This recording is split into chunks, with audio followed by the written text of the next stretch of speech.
12வது தேசிய கைத்தறி நாள் விழாவில் ஹேண்ட்டெக்ஸ் 2026 கைத்தறி கண்காட்சி மற்றும் வெற்றித்தறி விற்பனையகத்தை தொடங்கி வைத்த முதலமைச்சர் விஜய். சிறந்த வடிவமைப்பாளர்கள் 11 பேருக்கு விருதுகள், பாராட்டு சான்றிதழ்களுடன் 22,25,000 ரூபாய்க்கான காசோலைகளை வழங்கி கௌரவித்தார்.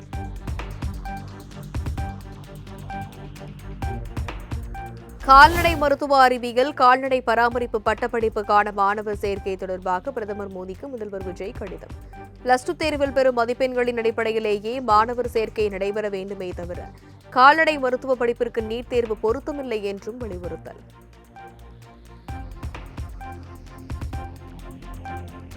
காவிரி நமது உயிர் மற்றும் உணர்வின் ஆதாரம். இதை வைத்து அரசியல் செய்ய வேண்டிய அவசியமில்லை என முதலமைச்சர் விஜய் விளக்கம்.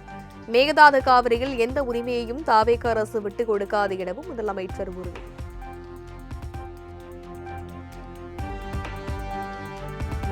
பகை நாடுகளை பிரச்சனையை பேசி தீர்க்கிறார்கள். பக்கத்து மாநிலத்தில் பேசி தீர்த்தால் என்ன என்று நினைத்தேன். அதற்காக எந்த அவமானத்தையும் சந்திக்க தயாராக இருந்ததாகவும் கர்நாடக பயணம் குறித்த கேள்விக்கு முதலமைச்சர் பதில்.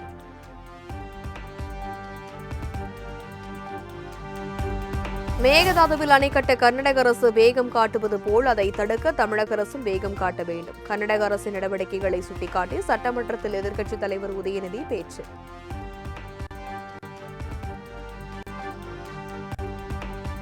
முதலமைச்சர் விஜய் கர்நாடகாவுக்கு சென்று ஒருவேளை அங்கு அவருக்கு அவமானம் நேர்ந்தால் நாங்கள் என்ன சும்மாவா இருப்போம் என பேரவையில் பிரேமலதா விஜயகாந்த் ஆதங்கம்.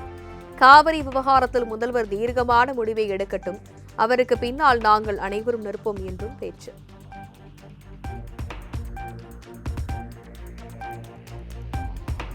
விவசாயிகளுக்கான குறுவை சாகுபடி நிவாரணத் தொகை ஏற்கனவே கொடுத்து முடித்து விட்டோம் என முதலமைச்சர் விஜய் பதில். அரசியலை தாங்கள்தான் என கூறுபவர்களுக்கு இது எப்படி தெரியாமல் போனது எனவும் விமர்சனம்.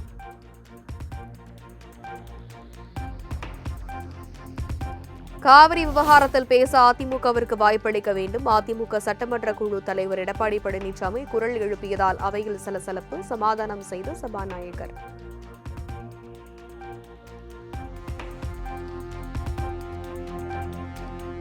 மேகதாது விவகாரத்தில் அனைத்துக் கட்சி கூட்டத்தை கூட்டி அனைவரது கருத்துக்களையும் கேட்க வேண்டும் என EPS வலியுறுத்தல். கர்நாடக அரசின் அனைத்துக் கட்சி கூட்டத்தைப் போல தமிழ்நாட்டிலும் அனைத்துக் கட்சி கூட்டம் கூட்ட வேண்டும் எனவும் கோரிக்கை.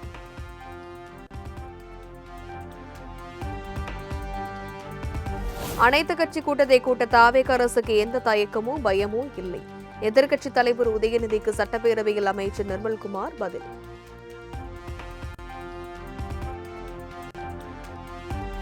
மேகதாது விவகாரத்தில் திமுக ஆட்சியில் போடப்பட்ட மனு 3 முறை உச்சநீதிமன்றம் தள்ளுபடி செய்தது ஏன்? எதிர்க்கட்சித் தலைவர் உதயநிதிக்கு பொதுப்பணித்துறை அமைச்சர் ஆதவ் அர்ஜுனா கேள்வி.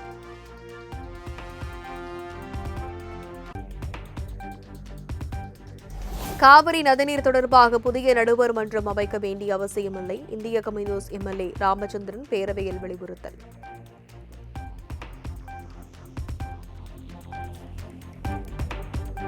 மேகதாதுவில் அணை கட்டுவதை தடுக்க தேவையான நடவடிக்கை அரசு எடுக்க வேண்டும் என பாமக MLA சௌமியா வலியுறுத்தல். அனைத்து கட்சிகளின் கருத்துக்களை கேட்டு அனைவரும் டெல்லிக்கு சென்று மத்திய அரசுக்கு அழுத்தம் கொடுப்போம் எனவும் பேரவையில் பேச்சு.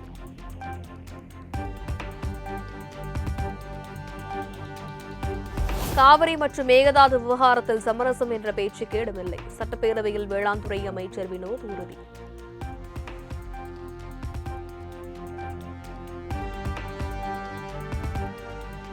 நிதி பகிர்வு தொடர்பாக பேரவையில் தனி தீர்மானம் கொண்டு வந்தார் நிதியமைச்சர் மரிய வில்சன். திமுக, அதிமுக உள்ளிட்ட அனைத்து கட்சி ஆதரவோடு தீர்மானம் நிறைவேற்றம்.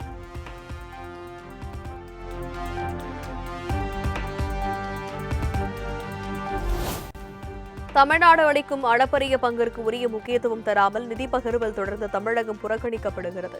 ₹1க்கு 29 பைசா தான் மத்திய அரசு தருகிறது என்று முன்னாள் அமைச்சர் தங்கம் தென்னரசு பேரவையில் குற்றச்சாட்டு.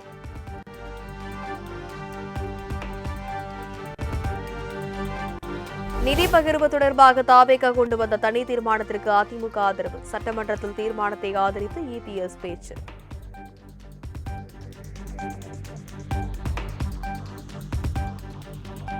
தொகுதி மறுவரையறை தொடர்பாக முதலில் குரல் கொடுத்த இயக்கம் திமுக என எதிர்க்கட்சித் தலைவர் உதயநிதி பதில். எம்பிக்கள் கூட்டத்தில் திமுக கலந்து கொள்வது குறித்து கட்சித் தலைவர் முடிவு செய்வார் எனவும் விளக்கம்.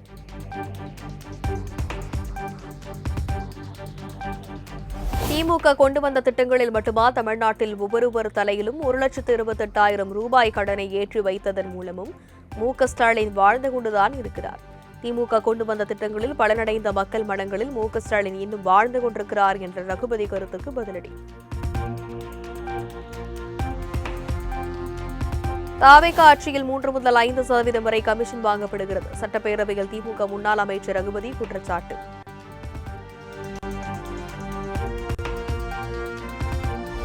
ஆதாரமில்லாமல் கமிஷன் வாங்குவதாக பொய்யான குற்றச்சாட்டை கூறக்கூடாது என அமைச்சர் ஆனந்த் கண்டிப்பு. லஞ்சம் கமிஷன் வாங்கியது தெரிந்தால் எம்எல்ஏக்கள் அமைச்சர்கள் பதவியில் இருக்க முதலமைச்சர் அனுமதிக்க மாட்டார் என அமைச்சர் ஆதவர்ஜனா பதில். அதிமுக ஆட்சியில் தொடங்கப்பட்ட திட்டங்களுக்கு தாவேக அரசு ஸ்டிக்கர் ஒட்டியுள்ளது. பட்ஜெட் மீதான விவாதத்தில் அதிமுக கொறடா அக்ரி கிருஷ்ணமூர்த்தி சரமாரி குற்றச்சாட்டு.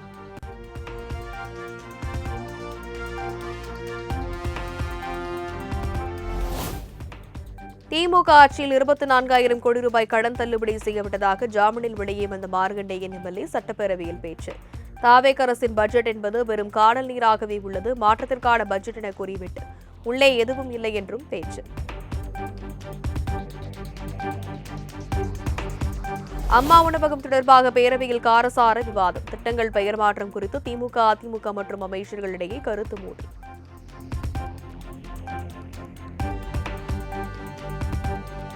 பேரவையில் உறுப்பினர்களுக்கு தண்ணீர் பாட்டில் வைக்குமாறு ஏற்கனவே கோரிக்கை விடுத்தும் இன்னும் ஒரு சிலருக்கு டம்ளர் தான் வைத்திருப்பதாக பிரேமலதா பேச்சு. பாட்டிலில் தண்ணீர் வைத்தால் யாரேனும் தூக்கி வீசலாம் என ஏற்கனவே ஓபிஎஸ் தெரிவித்த நிலையில் இன்று அந்த கருத்தை வாபஸ் பெறுவதாக பேச்சு.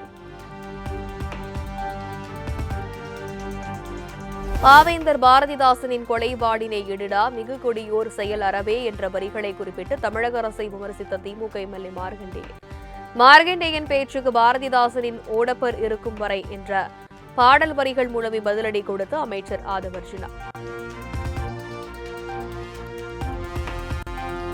மறைந்த இயக்குநர்கள் பாரதிராஜா, பாக்யராஜுக்கு தமிழக சட்டமன்றத்தில் இரங்கல். பிரபல பின்னணி பாடகி எஸ். ஜானகி மற்றும் எழுத்தாளர்கள் புவியரசு மற்றும் பூமணி ஆகியோருக்கும் பேரவையில் இரங்கல்.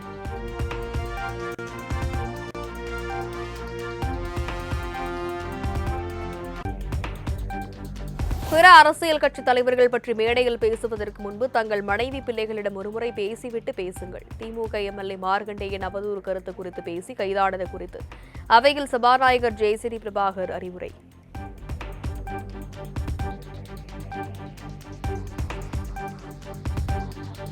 மறைந்த இயக்குநர் பாக்யராஜுக்கு பேரவையில் இரங்கல் தீர்மானம் நிறைவேற்றும். தமிழக அரசுக்கு நன்றி தெரிவித்து பாக்யராஜின் மகன் சாந்தனு நிகழ்ச்சி பதிவு.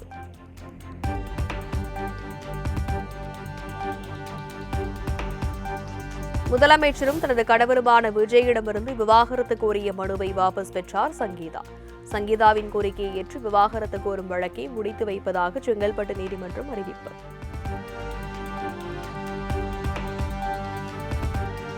மறைந்த முன்னாள் முதலமைச்சர் கருணாநிதியின் 8ஆம் ஆண்டு நினைவு தினம் அனுசரிப்பு. சென்னை ஓமந்தூரார் தோட்ட வளாகத்தில் அமைந்துள்ள சிலைக்கு கீழ் வைக்கப்பட்ட கலைஞர் படத்திற்கு திமுக தலைவர் மு.க.ஸ்டாலின் மலர் தூவி மரியாதை.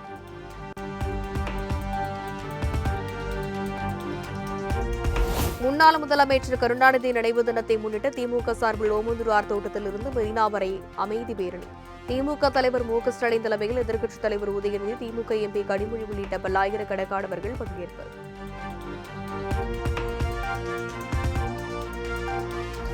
சூப்பர் எல்னினோ வானிலை சூழ்நிலையை முன்னிட்டு மேற்கொள்ளப்பட வேண்டிய முன்னெச்சரிக்கை நடவடிக்கைகள் குறித்து அமைச்சர் சி.டி.ஆர். நிர்மல்குமார் அதிகாரிகளுடன் ஆய்வு.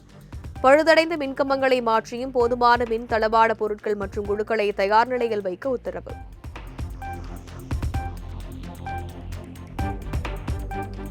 அணைகள் எல்லாம் நிரம்பி மீதமுள்ள கழிவுநீரை அனுப்பும் அளவுக்கு தமிழ்நாட்டை ஒரு கால்வாய் போல கர்நாடக அரசு கருதுகிறது. காவிரி நீர் உரிமை கோரி நடைபெற்ற அனைத்துக் கட்சி கூட்டத்தில் நாம் தமிழர் கட்சி ஒருங்கிணைப்பாளர் சீமான் பேச்சு.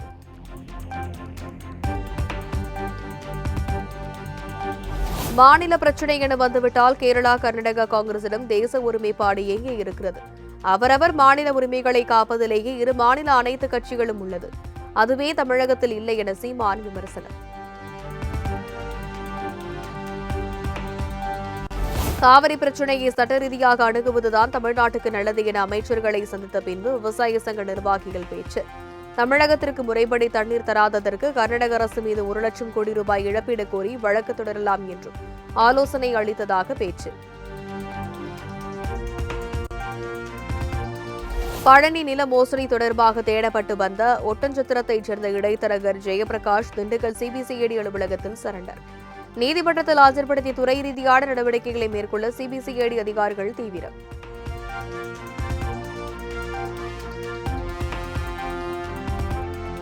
தேனி, வருசநாடு, மேகமலை உள்ளிட்ட 30க்கும் மேற்பட்ட மலைவாழ் கிராம மக்கள் மாவட்ட ஆட்சியர் அலுவலகத்தை முற்றுகையிட்டு போராட்டம். வனத்துறையினரை கண்டித்து மலைவாழ் மக்கள், வணிக சங்கத்தினர் மற்றும் அரசியல் கட்சியினர் உட்பட ஆயிரக்கணக்கானோர் பங்கேற்பு. பழனி 100 கோடி ரூபாய் மடம் நிலம் மோசடி பத்திரப்பதிவு வழக்கு தொடர்பாக முருகதாஸ், அன்வர்தீன் மற்றும் சேதுபதி ஆகியோரின் ஜாமீன் மனு தள்ளுபடி. சிபிசிஐடி விசாரணைக்கு பின்பு ஜாமீன் மறுக்கப்பட்ட மூவரும் மீண்டும் மதுரை சிறையில் அடைப்பு.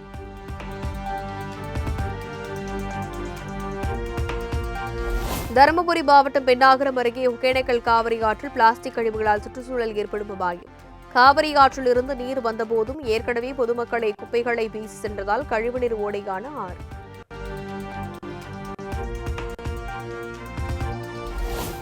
சென்னை ஈசிஆர் மற்றும் ஓஎம்ஆர் பகுதிகளில் திடீரென வெளுத்து வாங்கிய கனமழை. மழையில் நனைந்தபடி இருசக்கர வாகனங்களில் சென்ற வாகன ஓட்டிகள் பயணம்.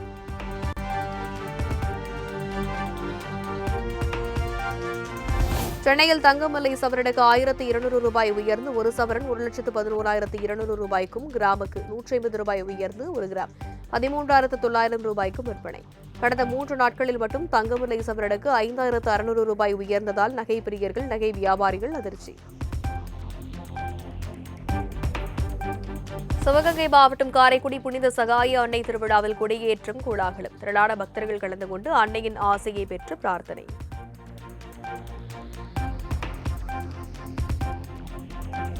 நாமக்கல் மாவட்டம் ராசிபுரம் அருகே தோட்டத்து வேலை பார்த்துக் கொண்டிருந்த தொழிலாளி மின்சாரம் தாக்கி பலி. மின்சாரம் பாய்ந்து 1/2 மணி நேரத்திற்கு மேலாக மரத்தின் மீது தொங்கிக் கொண்டிருந்த சடலம் மீட்கப்பட்டு பிரேத பரிசோதனைக்கு அனுப்பி வைப்பு.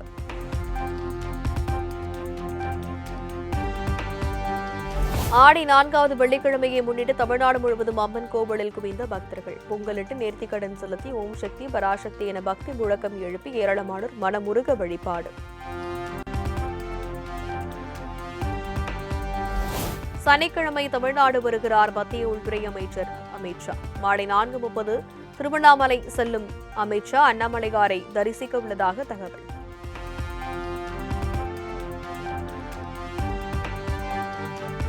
தலைநகர் டெல்லியில் கொட்டி தீர்த்து வரும் கனமழை. சாலைகளில் மழைநீர் குளம் போல் தேங்கியதால் வாகன ஓட்டிகள் கடும் அவதி.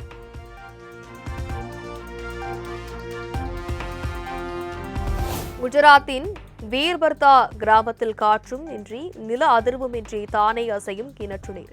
ஏதோ பூகம்பம் வந்தது போல் அசாதாரணமாக ததும்பும் நீரை பார்த்து மக்கள் பீதி.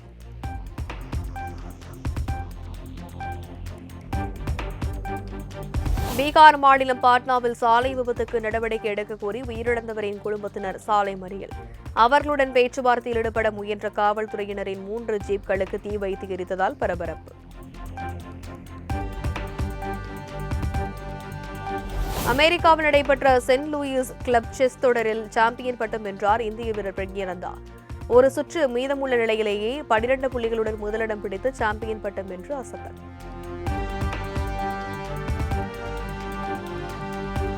சர்வதேச செஸ் அரங்கில் சிறந்த சாம்பியன் என்பதை மீண்டும் ஒருமுறை நிரூபித்து இந்தியாவிற்கும் தமிழ்நாட்டிற்கும் பெருமையை சேர்த்துள்ளார் பிரக்யானந்தா. அமெரிக்காவில் நடைபெற்ற 2026 சென்ட் லூயிஸ் ராபிட் மற்றும் பிளிட்ஸ் செஸ் போட்டியில் பட்டம் வென்ற பிரக்யானந்தாவுக்கு முதலமைச்சர் விஜய் பாராட்டு.